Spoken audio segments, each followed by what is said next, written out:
Sipolo munkulunkulu wamthwesa amandla, baba wamthwesa amandla, abagulayo nabahlupheki wona wesondela.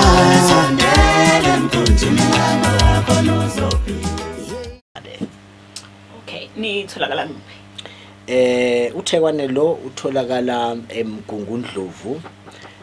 Kune clinic lapha eliphakathi nedolobha, kodwa iclinic le lifanele kwaziwe futhi ukuthi iclinic li reception kahle shuthi uyafika lapha kukhona nje odokotela asuke besiza abafike bakuhlole eqala babheke ukuthi inkinga yakhe iyadinga mhlambe lento esingathi ngesilungu i-referral.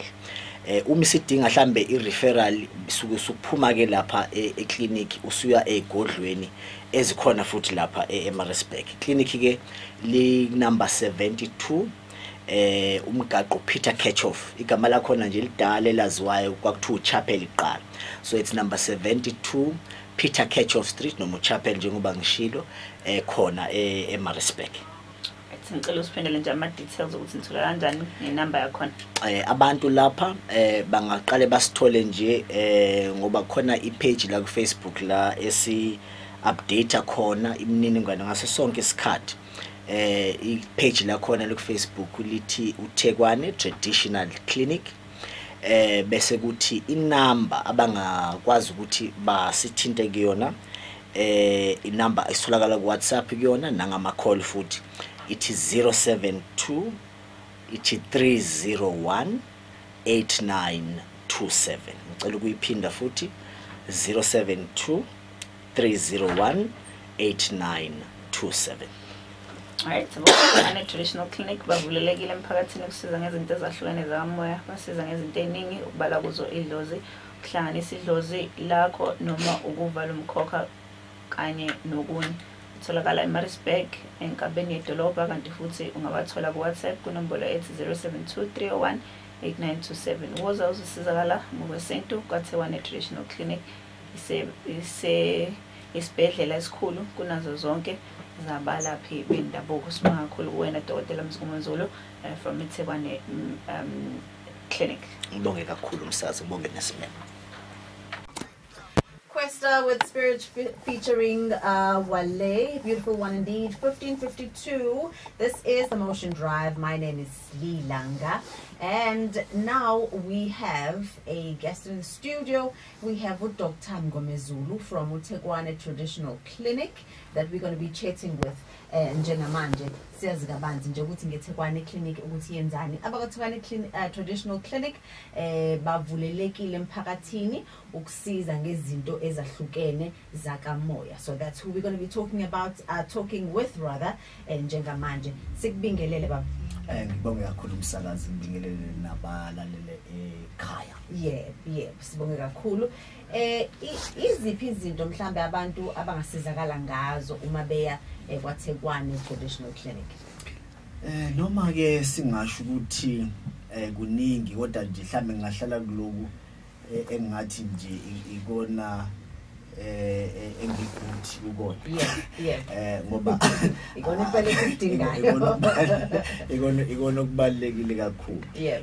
Lapha nje concentration yomsebenzi walapha nje ekhaya emtholampilo walapha ekhaya ukusiza abantu abasuke benenhloso yokuphumelela. And ukuphumelela nje specifically sike sikuthathe njengokuthi umuntu usuke enama challenges athize noma ekwi level ethize ngokuphila enempokophelo yokuthi angathi angasuka lapho aye kwi level elandelayo. Kunendlela ke eziningi esengihambe nje njengomuntu oseresearchela sisho kanjalo ngesilungu esenginazo ezikwazi ukuthi zenze lo msebenzi ofana nalona. Nanoma ke singeke ngene kakhulu kuma nitty gritty zakho. Yes. Singasho nje ukuthi masikuhlukanisa nje kulele lapha ekuthenini for example uma khona izivimbezelo nje phezulu kwempilo either ezisekhaya noma ezisemsama noma kuyizivimbezelo mhlambe ngokuzaleka komuntu noma kuyizivimbezelo ezikhandiwe singasho ukuthi ngiyakwazi ukungenelela mhlambe ke entweni ezisuke ifana lezo manje baba ubona ngani mhlambe ukuthi uzwa kanjani ukuthi manje udinga usizo ngokomoya? Ngicabanga ukuthi nje usizo ngokomoya it's nama components, it's got two components. Yes.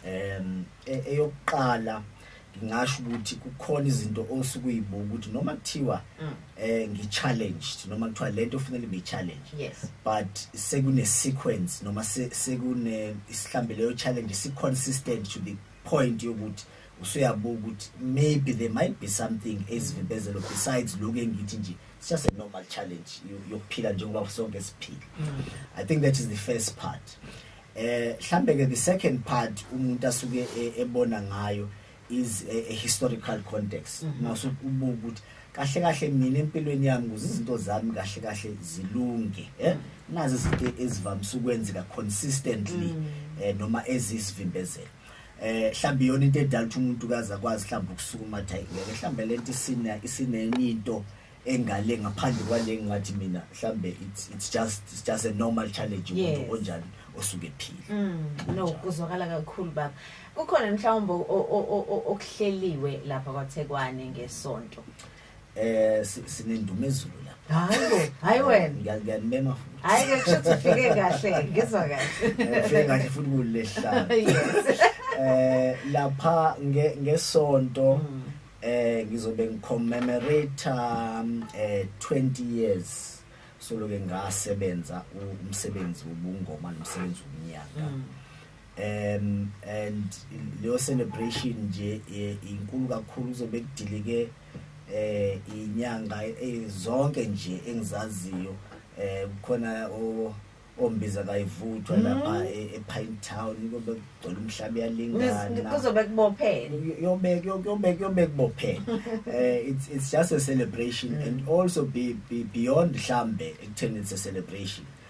For me personally it's also a Thanksgiving opportunity ukuthi ngibonge kahle kahle phezulu kwezidalwa esezingigcine kangaka zingigcina nje ngalomsebenzi nengizibona ukuthi zikwazi ukungenzela kona mina nesikwazi ukwenzela futhi abantu because I think that is the most important part ukuthi ezikwazi ukwenzela abantu it has been beyond my expectations. So lo msebenzi ke sizobe celebrate sibonga futhi nje.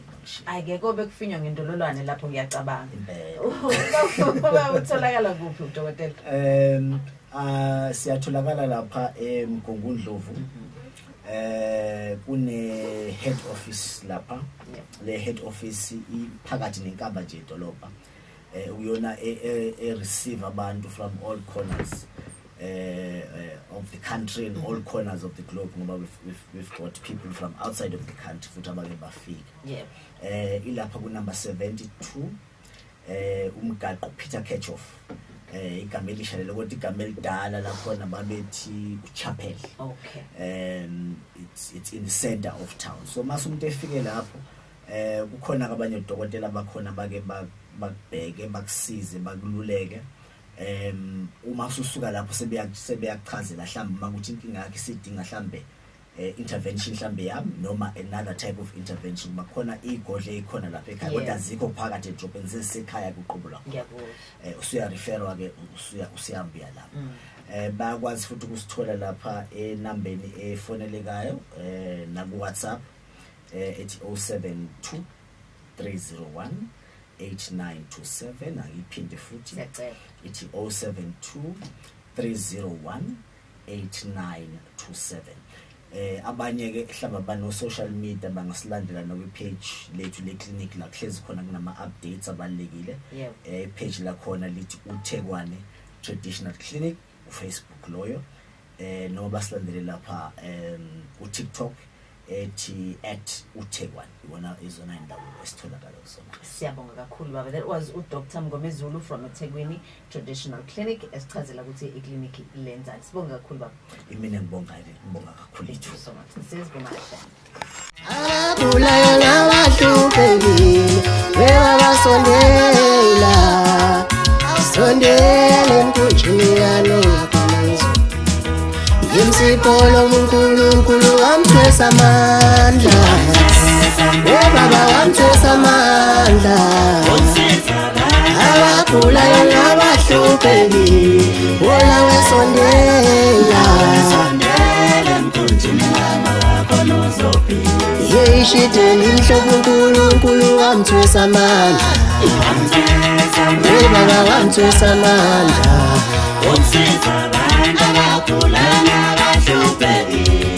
Wona wesondela sondela emkhunjini kanowakwenzeka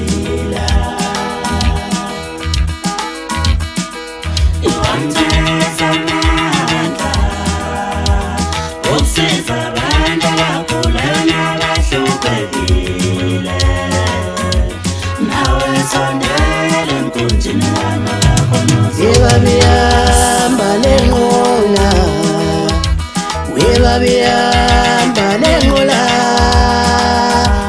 Yeyigibela umkumbikanowa Yeyigibela umkumbikanowa Nawe sondela emkhunjini kanowakwenzeka Kunolo muntu angeke ulenze lutho Isiphiwo somuntu angeke usenze lutho sidala